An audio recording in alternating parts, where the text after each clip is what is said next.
Well, ladies and gentlemen, good evening. Welcome again to the Baker Institute. It's really a personal pleasure for me to introduce our special speaker this evening. He's a friend of mine. We've sort of been together in the Foreign Service for many, many years. And he is one of the most outstanding American Foreign Service officers there is. And I say that with all credibility. You see in your program notes that Ambassador William Burns became our ambassador to the Russian Federation on August of 2005. He marries these two wonderful expertise of the Middle East and of Russia, which I think is extremely complementary in policy terms. He was a young kid, a junior officer in the embassy in Amman when I was the number 2 in charge, and he used to play basketball with our son Gregory in the American school there. And now he's becoming an ambassador, and he was an assistant secretary of state, so I realize how old I'm getting. Bill was assistant secretary of state for Near Eastern Affairs until 2005. It was ambassador to Jordan from 1998 to 2001, a very important post, as you all can understand, in the Middle East. He entered the Foreign Service in '82. He also was executive secretary of the Department of State, which is a very key job because it's really the substantive management of the department and the whole gamut of policy issues that the Secretary of State is dealing with, and, of course, special assistant to the Secretary of State. He went first to Moscow as Minister Counselor for Political Affairs, and heading the political section in our embassy in Moscow is one of the most fascinating jobs you can have. It's a George Kennan type job. And it's just he was the right man at the right time at a place, and Bill took over that job. And he also had another very important job at a very critical period. He was Deputy Director of the State Department's policy planning staff, which again George Kennan headed historically in the old days. So Bill has had a phenomenal career in the Foreign Service. You see that he had his BA in history from LaSalle University and a master's in philosophy, went to Oxford University. He's published a book on economic aid and American policy toward Egypt. He's won many, received many distinguished awards. And he was named in Time magazine's list of the 50 most promising American leaders under the age 40. I'm not going to ask you how many years ago that was. And to Time's list of 100 young global leaders. So it's really a pleasure for me to introduce Ambassador Bill Burns, who's going to speak to us on 200 years of U.S.-Russian relations. Bill Burns.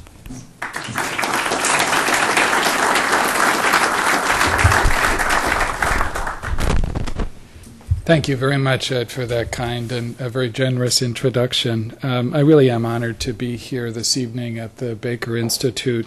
And I'm reminded once again of how very lucky I've been to have worked not only for Secretary Baker but also for Ed Geregian, because I think both of them have set extraordinary examples of excellence in public service for all of the rest of us. I am grateful also for the opportunity to offer a few thoughts this evening on U.S.-Russian relations in this 200th year of our diplomatic history together. And I know that diplomats have a very well-deserved reputation for being long-winded. So I'll do my best to break that stereotype today and instead follow the wise advice of Franklin Roosevelt, who said that the secret to good public speaking was simple: be brief, be sincere, and be seated. I'm not a Roosevelt, but I'll try. Let me start with the obvious.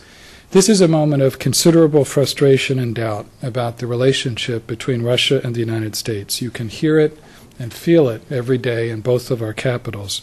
In Washington, there are significant concerns about the over-centralization of power in Russia and about how that power is used sometimes at home and abroad. In Moscow, there's a sense that Americans don't understand how difficult the last 15 years have been for Russia, that Americans are a little too quick to lecture and prone to double standards, and that the United States is fundamentally uncomfortable with the reemergence of a strong Russia and determined to constrain it. Russians think that Americans often tend to take Russia for granted. Americans think that Russians often tend to assume the worst about American motives. And so I don't for a minute underestimate the problems between us, nor am I naive about the road ahead. But I'm also convinced that this is a moment when we both need to take a step back and look soberly at where we're headed and what's at stake. That's not going to be easy at a time when we're both moving into intense electoral cycles and political transitions, but a lot depends on it. The truth is that the United States and Russia matter to one another in important ways, and how well or how poorly we manage that relationship matters greatly to the rest of the world. The Cold War is history, thank God, and today there is neither an ideological nor a geopolitical basis for reviving it. For all our continuing differences, Russians and Americans are no longer enemies. While we will have moments of competition and rivalry, as well as cooperation and partnership in the years ahead, the one thing we will not have is the luxury of ignoring one another. Russia today is the only other nuclear power in the world comparable to the United States. It is the world's biggest producer of hydrocarbons, while we remain the biggest consumer. As long as both of us sit as permanent members on the United Nations Security Council, few international problems will escape our engagement. And for as long as Russia connects Europe and Asia across its vast landmass and sits astride the turbulent greater Middle East, its strategic importance for American interests and for global order will endure. The challenge before us is the Russia of 2007.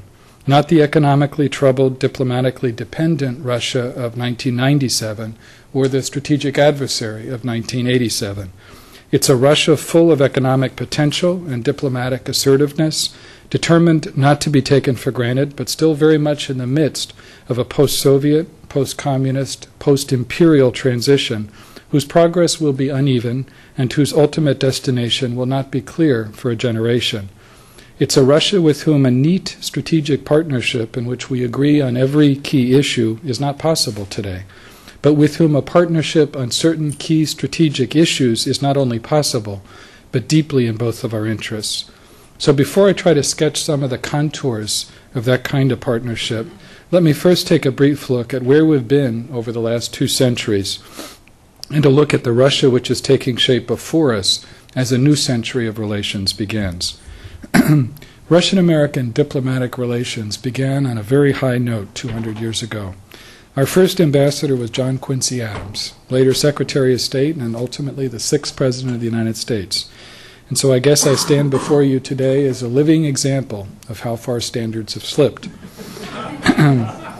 Over the 2 centuries in between, it was only in the last half of the last century, during the Cold War, that we were intimately and dangerously engaged.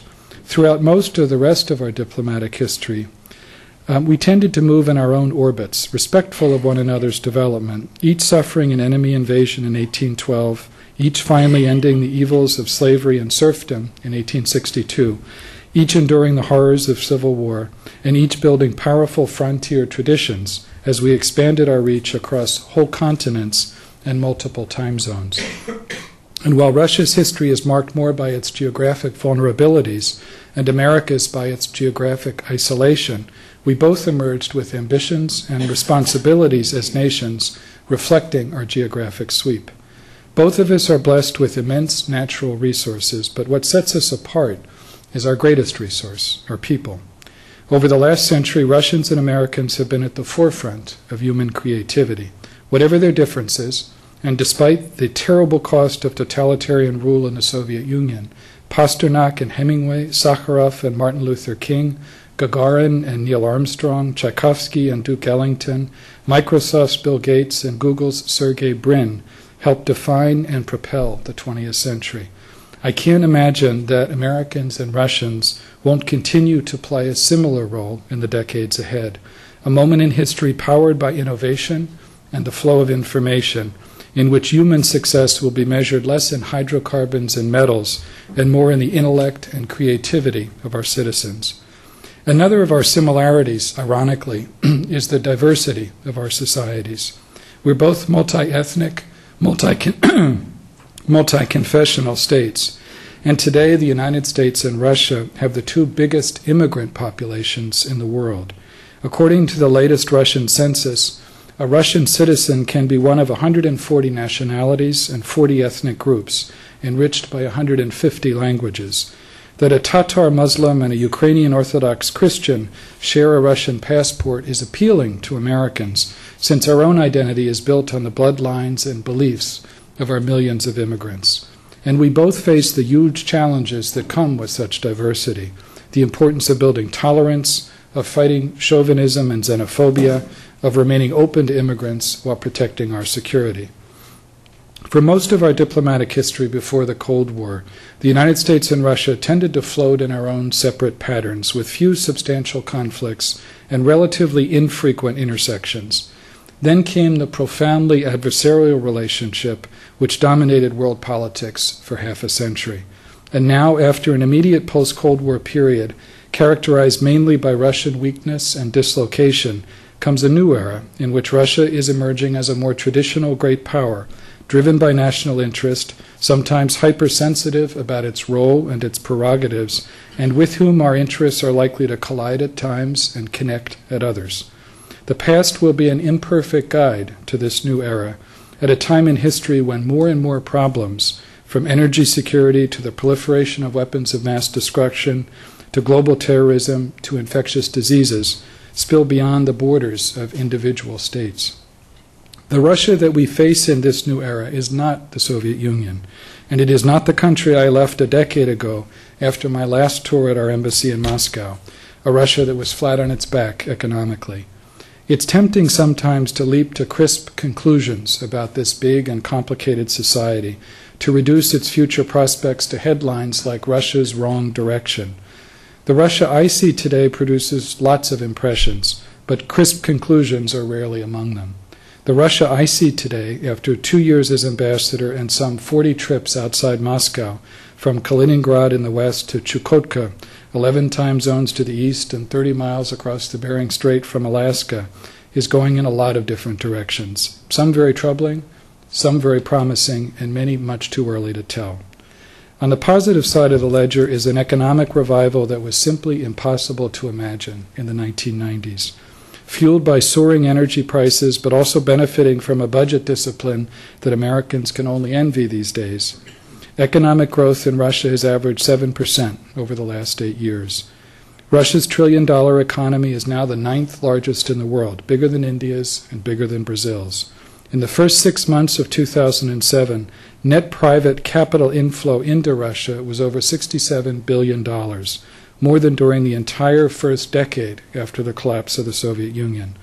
Russia has built up a stabilization fund of $140 billion, part of more than $400 billion in hard currency reserves, the third largest in the world.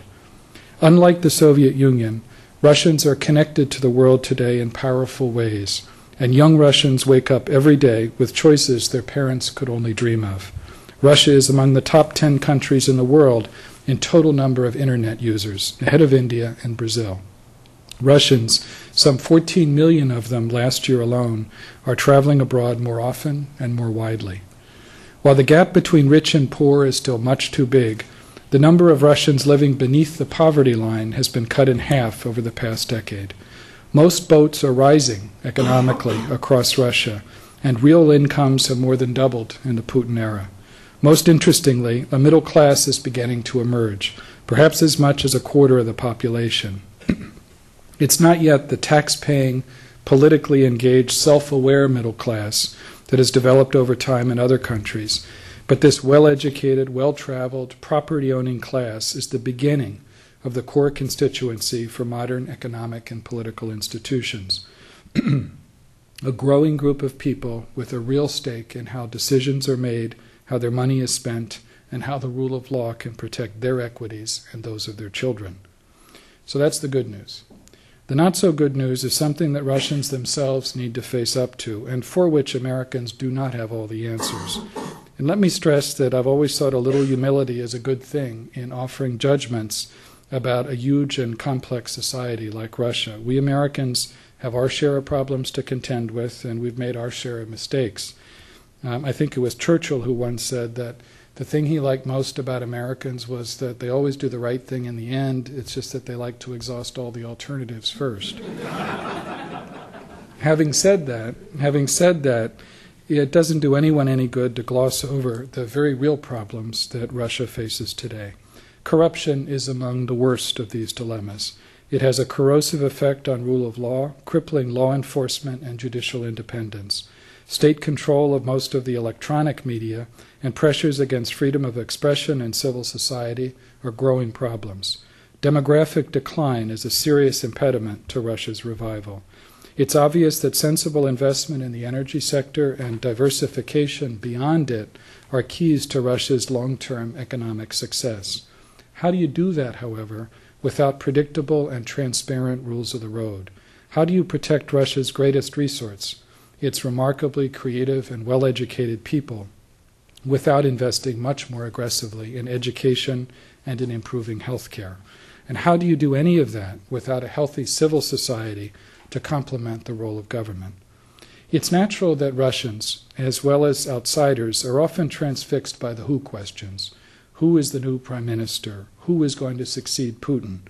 But as important as the answers to those questions are, it's the answers to the what questions that will shape Russia's future beyond the 2008 transition and determine whether Russia will grow and prosper or whether its current excesses will eat up its successes. What is Russia going to do with its hard-won stability? What is it going to do with the moment of energy-driven economic opportunity that lies before it? What is it going to do with the chance to diversify beyond oil and gas? What is it going to do to anchor its progress in the rule of law and the modern market and democratic institutions needed to sustain it? What is it going to do with its reborn role in the world? Only Russians can answer those questions, but how they do so will have profound implications for the rest of us. Shaping an effective relationship with Russia at the beginning of our third century of diplomatic ties is bound to combine cooperation with competition and the management of differences with the creative expansion of areas of common ground. A Russia still in transition will remain something of a moving target as it sorts out its domestic institutions and finds its place in the world. It's a world in which neo-containment makes no more sense than turning a blind eye to our problems or rote recitation of the virtues of an idealized strategic partnership. For some years to come, we're going to have to try to keep a sense of perspective, keep a careful eye on our priorities, keep pushing back when Russian behavior threatens our most important interests, keep working to expand partnership wherever we can, and keep paying attention to the value of making our relationship a genuine, mutually respectful, two-way street. That's surely enough to keep diplomats on both sides busy for the next 100 years of our relations.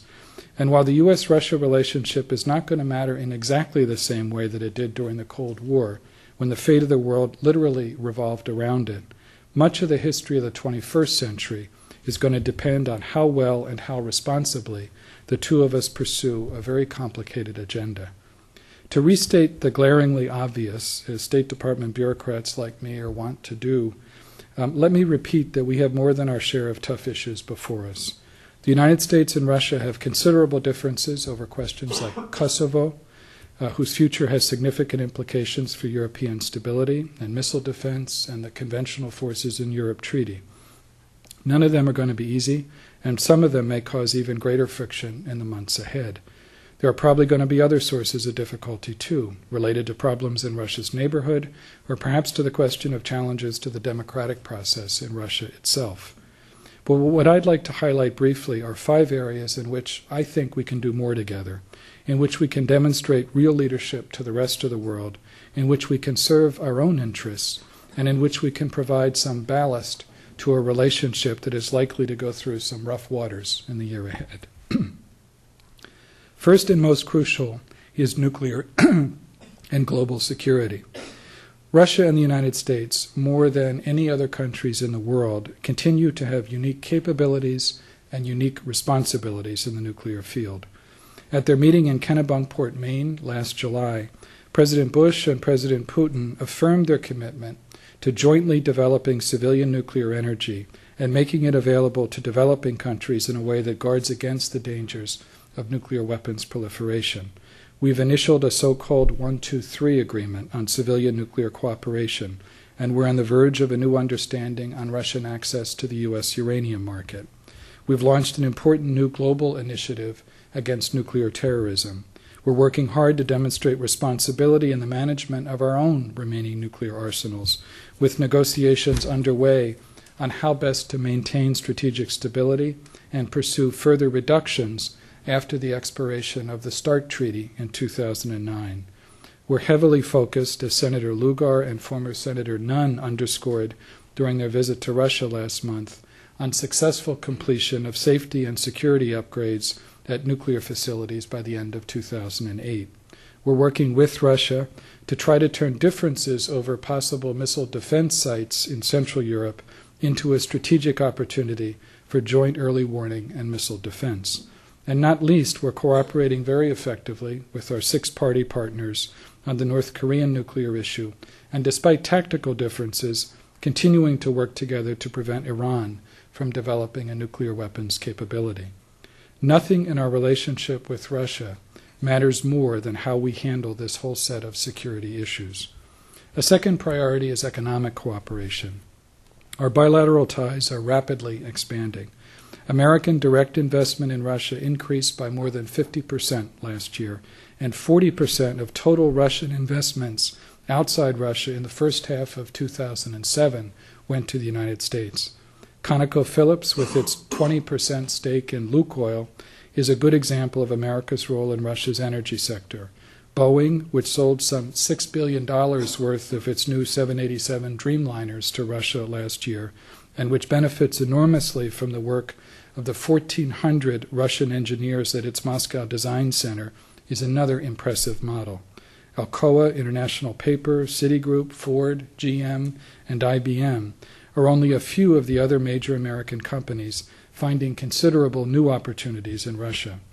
At the same time, we continue to support Russia's integration into global economic institutions, especially the World Trade Organization, which is an essential ingredient in the continued growth and diversification of the Russian economy. Our bilateral agreement on Russia's accession to the WTO last November was the biggest single achievement in our economic relationship in the last decade and sets the stage for Russia's early completion of multilateral talks. That step will help consolidate Russia's remarkable economic gains in recent years and not only provide the foundation for further progress and diversification, but also bolster more promising domestic trends like the emergence of a middle class and respect for the rule of law. Continuing efforts to fight the piracy of intellectual property, build stable and predictable investment and regulatory regimes, and improve transparency are not favors to the United States or any outsider. They're deeply in Russia's own self-interest and the interests of its own talented people. A third area of common ground involves our efforts together to resolve some of the world's most difficult regional conflicts. Russia and the United States work closely with our partners in the Quartet, which also includes the European Union and the United Nations, to bring the Arab-Israeli conflict closer to resolution. As I mentioned before, our cooperation in the six-party talks on North Korea is producing results, and we continue our crucial diplomatic collaboration with other key countries to prevent Iran from acquiring nuclear weapons. There is more we can do together to help stabilize Afghanistan, and especially to combat drug trafficking. Our record of cooperation on regional conflicts is not perfect, and it does sometimes involve real disagreements, but it represents a huge leap beyond the zero-sum competition between the United States and the Soviet Union. Fourth is growing partnership in dealing with many of the other global challenges which dominate the new century before us. President Bush has made the fight against HIV/AIDS and other deadly infectious diseases a critical priority for the United States, and Russia is also doing more, both to overcome its serious domestic problem and to work with us in vaccine research and in the strengthening of laboratory capacity in East Africa. We share many common views about how best to reduce greenhouse gas emissions and promote energy efficiency and renewable energy sources, and Russia and the United States are joining the other major economies of the world in an important conference on climate change and energy security in Washington this week. Russia and the United States continue to lead efforts in space exploration, as we have since Sputnik was launched almost exactly 50 years ago today. And finally, it's in our mutual interest to find new ways to build structure into the relationship between our governments and make our interactions more systematic. In the 1990s, fitting a different era in our relationship, we had an elaborate government-to-government mechanism known as the Gore-Chernomyrdin Commission. In the years ahead, it'll be important to develop new structures appropriate to a new period in our relations. One example is the 2+2 mechanism announced by our presidents in Maine last summer, which will bring Secretary Rice and Secretary of Defense Gates to Moscow next month to meet with their Russian counterparts. At the same time, we both have a stake in expanding ties between our societies outside formal relations between governments. I'd be the last person to argue that every piece of advice that the United States offered to Russia in the 1990s was sensible or wise. But one of the smartest investments we made during that period was in innovative exchange programs. We now have more than 70,000 alumni of American exchange programs in Russia, and their experiences do as much as anything in our relationship to stay connected to the next generation of Russians. We're working to make exchanges more of a two-way street, with Russian institutions like the Alpha Bank launching programs to bring young American professionals to Russia. There is much more that we can do, and it would be a huge mistake to lose sight of the value of such programs at this pivotal moment for Russia and for our relationship. I know that I'm now dangerously close to violating our 32nd president's advice on the virtues of brevity in public speaking. I hope I've given you something to think about as we all try to navigate relations with a country whose behavior and whose future are not easy to predict, but whose importance to our own interests is not easy to ignore. I've been an American diplomat for about 25 years, and as Ed said earlier, I've divided my career roughly between Russia and the Middle East. Dealing with those two crucial parts of the world has certainly never been dull, and it has stripped me of most of my illusions. But I remain an optimist about Russia and about the long-term future of our relationship. Now, whenever I say that, one of my Russian friends invariably reminds me of one of the many Russian definitions of an optimist, someone who thinks that tomorrow will be better than the day after. You have to think about that a little. When I say that, I mean something a little different. I think tomorrow will actually be quite complicated in our relationship, with more than our share of concerns and troubles. But if we keep a sense of perspective and keep focused on those areas in which partnership benefits both of us, as well as the rest of the world, I'm convinced that we can lay the basis for an enduring new relationship with Russia at the dawn of our third century of diplomatic ties. I can think of few challenges that matter more to America in the years ahead. Thank you very much.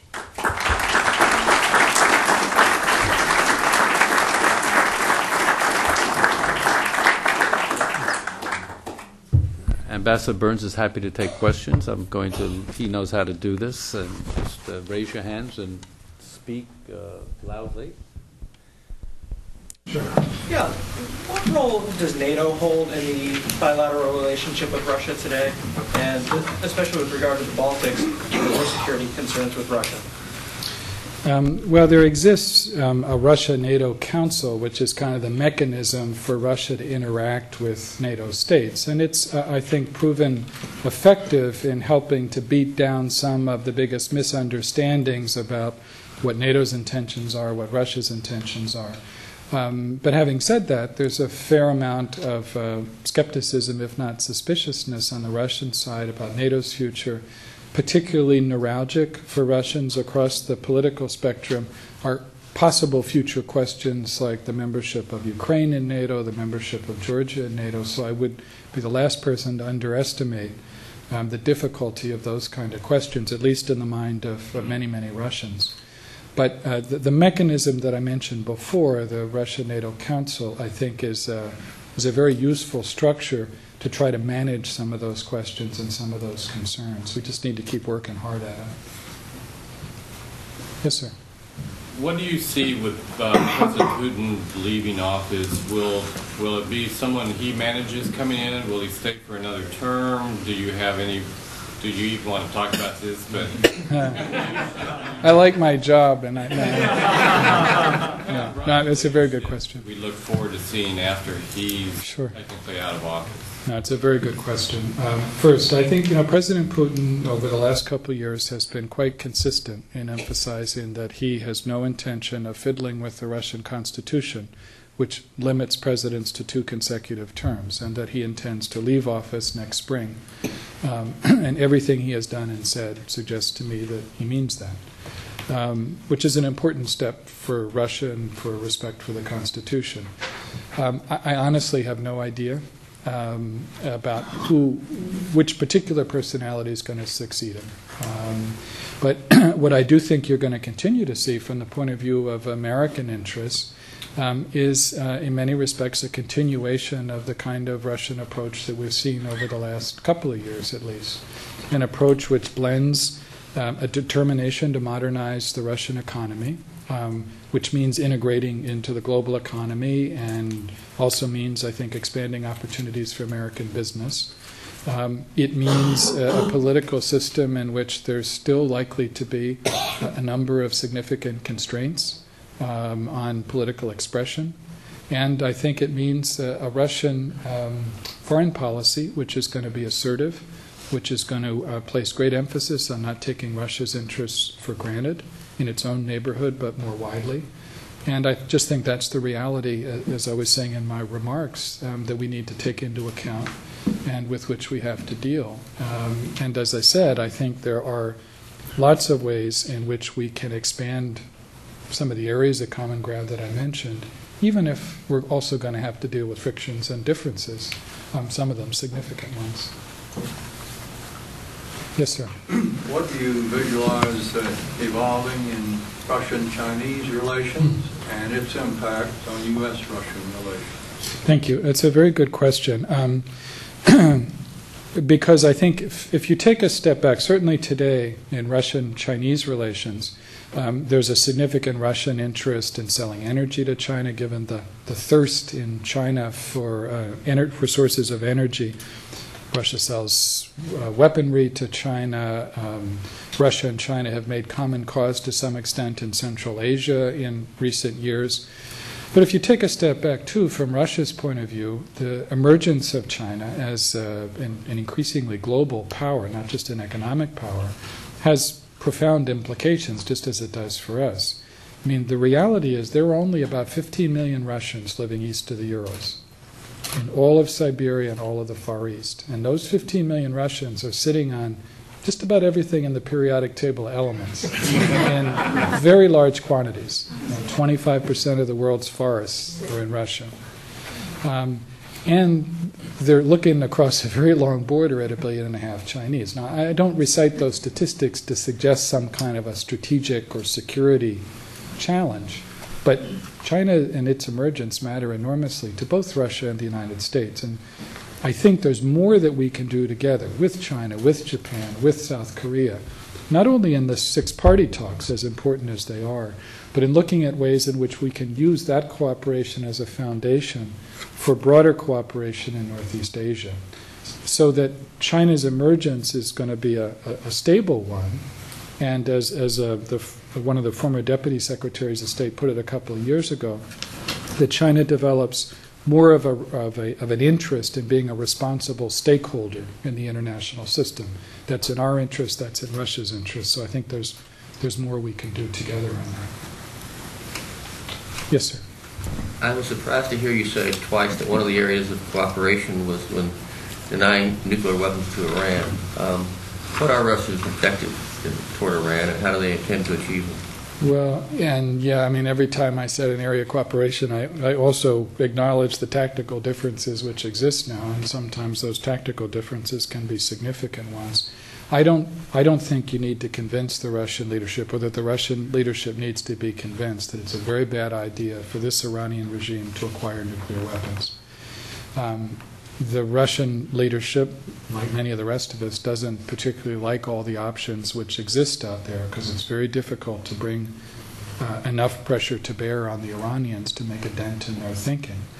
But we have managed to cooperate together in 2 Security Council resolutions in New York over the last year and a half, which have gradually ratcheted up economic pressure on Iran, while making clear at the same time that there's a pathway here through which we, Russia, the key European Union countries, and China are prepared to engage. In fact, the United States has even made clear we're prepared to sit down in discussions and negotiations with the Iranians, but only if the Iranians forego uranium enrichment activity and answer the quite legitimate questions that the International Atomic Energy Agency has posed to them that they've ducked for the better part of the last 18 years.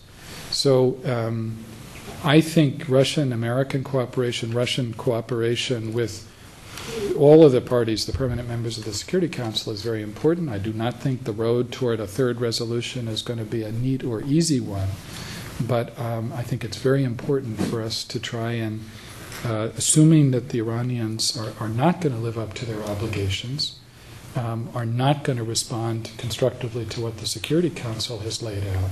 I don't think there's any alternative but to move to a further step in the Security Council, which makes clear that there's an economic price to be paid for the Iranians ignoring the will of the rest of the international community. That's going to be a real diplomatic challenge with the Russians and with the Chinese. But I think I can think of few greater priorities for the United States right now. So, when Secretary Rice and Secretary Gates are in Moscow in a couple of weeks, I'm sure that issue is going to loom very large. But it's something we're going to continue to work hard at because the stakes are very high. Given the dangers that would clearly arise if the Iranians develop a weapons capability. Yes, sir. You were complimentary about the economy, and I would agree there are a lot of very good things that have happened, and it's not just due to the price of oil. At the same time, we observe that there is a certain gangster element, crony capitalism, and the like. And I wonder if you think that is significant. If it is merely a kind of a transition that Russia's going through, or is it somehow indigenous that it's always going to be a quality of the... It's a very good question. I mean, corruption is a significant problem. It was a big problem when I lived in Russia 12 years ago. It's a bigger problem today. It, in effect, is an extra tax on small and medium-sized businesses.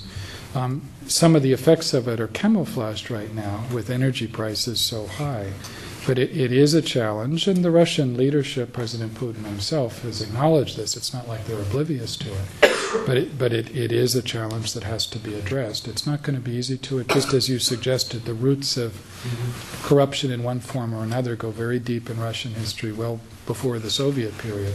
So it is not going to be easy to address. But I think if you look at the possibilities, at least, for Russia to diversify beyond oil and gas, a large part of that process is going to require taking on some of these structural impediments like corruption. Thank you. Sure. Yes, sir. Yes. I have this impression, I'd first like to tell me my impression, then I have a further question. That is that under the communists, Russia sort of knew who it was, what character was playing kind of on the world stage. And my impression is that now Russia isn't quite sure of who it is. And that eventually I assume that Russia will come to have an idea of who it is on the world stage, and who do you think Russia will be when it all kind of comes down to earth? That's a really good question to which I don't have a really good answer, only because I think, as with any transition, especially one as enormous as the one that Russia faces, because as I mentioned before, we're not talking only about the transition beyond communism, which is pretty wrenching after 70 years of that form of totalitarian rule. It's a transition beyond the Soviet Union, and it's a transition beyond empire. Because, for years and years, even before the Soviet Union, the Russian Empire defined itself not just in terms of Russians and Russia as it exists today, but many other parts of the empire. I don't sense in Russia any sort of growing interest in trying to restore empire. But clearly what Russia aspires to play is a significant role in its own neighborhood. It wants to play a great power role in the international system.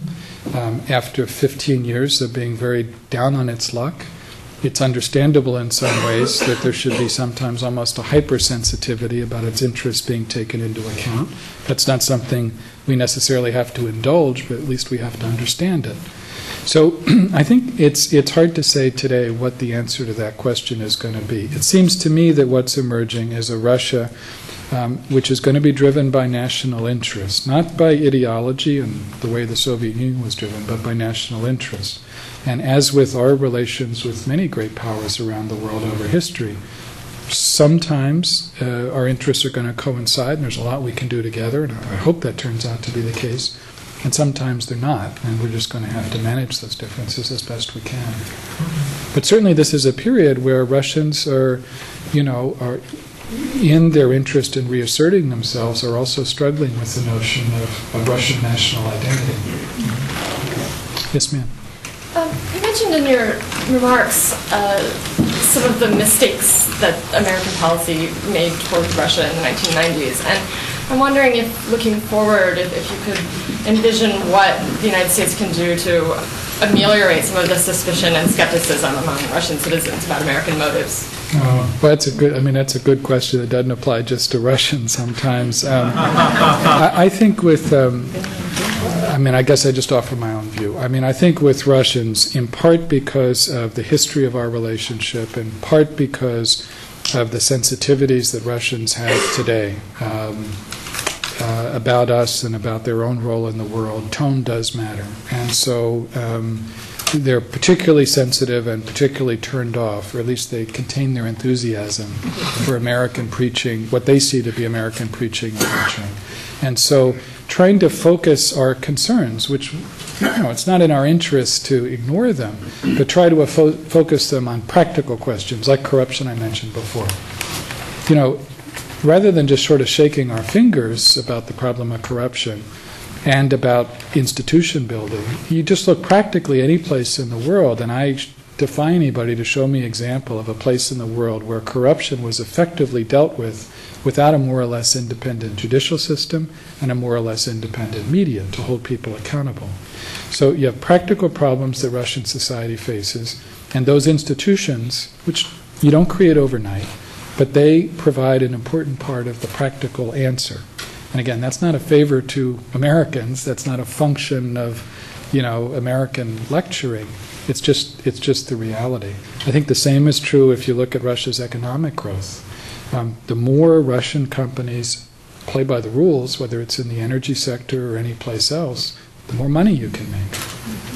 And the more you become a part of the global economy, the more of a stake you have in being more transparent about how you regulate sectors of the economy and everything else. Now, again, I'm not trying to suggest that any of that's going to happen overnight, but I think those are important processes that you have to keep in mind. And so, I guess the short answer is, I think tone does matter. I think we do need to try as best we can to look at areas of common ground where cold-bloodedly it makes sense for both of us to work together, and where we have differences. Remember, there was a former Soviet ambassador, Anatoly Dobrinin, who was the Soviet ambassador in Washington for 24 years, a very wise man, still alive in Moscow, actually lives not too far from where my family and I live. And he said one of the biggest challenges in diplomacy, in the U.S.-Russia relationship, any relationship, is trying to find ways in which you can disagree and not threaten a profoundly important strategic relationship. And, that's another part of the challenge in dealing with Russians. Yes, sir. I'm from Norway, which is bordering the northern Arctic area together with the United States, Russia, yes, and Canada and Denmark. And our government has made the challenges of the northern area, of the Arctic area, its main priority in its foreign policy.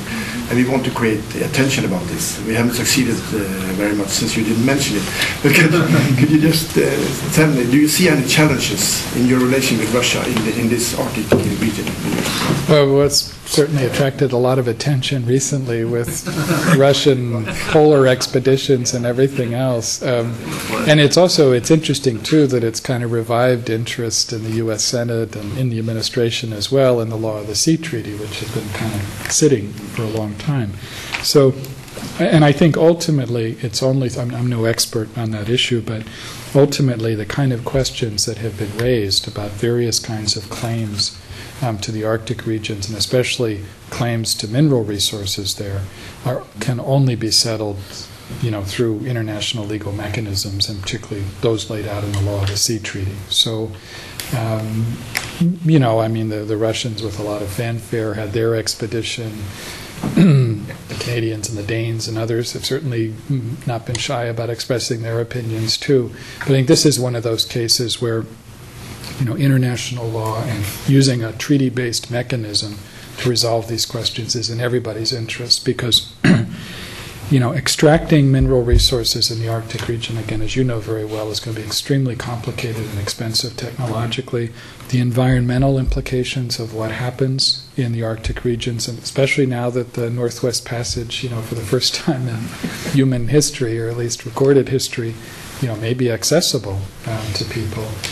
That's going to require real international effort to make sure that you're not doing environmental damage in the process of taking advantage of opportunities.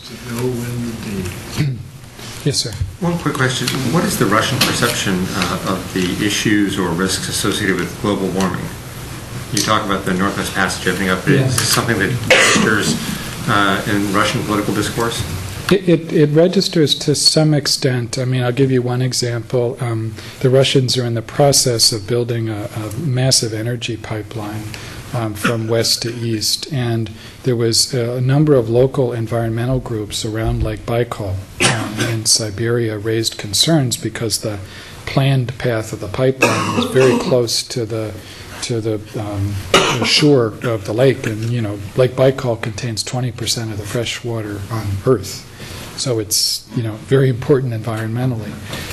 And as a result of the popular outcry, Putin himself actually intervened and directed, it was actually filmed on television, so it was fairly dramatic, directed that the route of the pipeline be changed. So, that's one example where, that concern has registered fairly largely. I think, the Russian outlook on reducing greenhouse gas emissions tends to be very close to the current, American official outlook, which means that they, like we, have differences with some other countries in the world. I think there is a greater Russian interest as well for practical reasons in improving energy efficiency. They're wasting, because they have very low domestic gas prices, they're wasting an enormous amount of energy in gas flaring and in other things, which also has very negative environmental consequences. Mainly for economic reasons, because with high energy prices you can make a lot more money not wasting it but selling it to Europe or elsewhere. There's a greater interest in making the domestic energy industry more efficient. There's also a plan to move essentially to liberalize domestic gas prices so that you move toward European market prices over the next 4 years. That would also, I think, have a positive economic impact. So, the short answer to your question is there are enormous environmental problems in Russia. Some of them are carryover from the Soviet period, but there are both the resources and there seems to be the will now to deal with them in a more serious way. Sir? During Gorbachev's time, there was a somewhat successful effort on the part of the central government to increase alcohol consumption. I wonder if the central government today has made any steps towards continuing reenacting policy. Nothing on the scale that Gorbachev attempted, briefly in the 1980s. It's a huge health concern in Russia. Even today, the average life expectancy of the Russian male is 59. And that has a lot to do with drinking and smoking. And that's been true for 20 years. That's not a new phenomenon, the life expectancy figure. You do see a much more emphasis on improvement in the healthcare system, Putin launched about a year and a half ago what are called the National Priority Projects in health, agriculture, housing, and education, which is beginning to direct some of the profits of recent years, especially from high energy prices, toward rebuilding those systems. And a part of that, I think, will be not just improving health care, but also health education prevention. So I think you're going to see greater focus on that. But since the Gorbachev's experience in the end wasn't, all that successful a one, I'm not sure that you're going to see the same kind of thing attempted. But it's a huge health problem in Russia. Yes, sir. Could you expand a little bit on the view through the eyes of the average Russian citizen, particularly 20-year-olds, 30-year-olds? What's important to them? Is nationalism important to them? What are their sort of dreams for the future? As the father of a 17-year-old and a 15-year-old, I always hesitate to speak on behalf of anybody. My daughters remind me of this all the time. I think for Russians in the younger generation, I'd say several things. First, they're connected to the world and have individual choices as opposed to institutionalized freedoms that their parents could only dream of. So whether it's what I'm going to surf on, what I'm going to surf to on the internet today, or where our next summer vacation is going to be, there's a scope of possibilities that didn't exist before. Second, economically, as most boats have been rising, especially in recent years, there's a much greater sense of economic hopefulness and of possibility. The educational system in Russia is still a fairly impressive one, although it desperately needs greater investment. So you still see, for young people of that age group, a pretty heavy emphasis on higher education and on using that as a tool, whether it's in business, which is increasingly popular, or in engineering and the sciences, which are the traditional strengths in Russia and the Soviet Union before it. There is a sense of national pride. I mean, Putin is running at 80% public opinion approval ratings, and that's not contrived, as far as I can tell. It's a reflection of people's, not their satisfaction with every element of what you see in Russia today, but their general sense that things are getting better than they were economically and socially. And so I think you especially see that in people in their early 20s. And that leads to a kind of schizophrenic view sometimes of the United States that is not unique to Russia.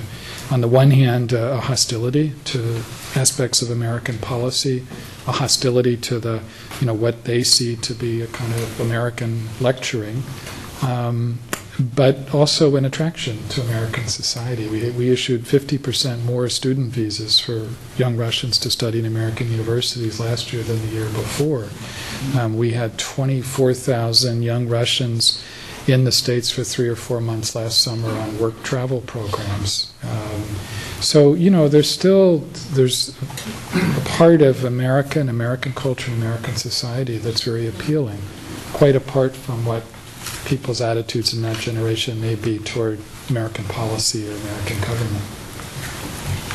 Yes, sir. From a business perspective, could you comment on the rule of law, sanctioned contracts, and the independence of the judiciary over there? A work in progress.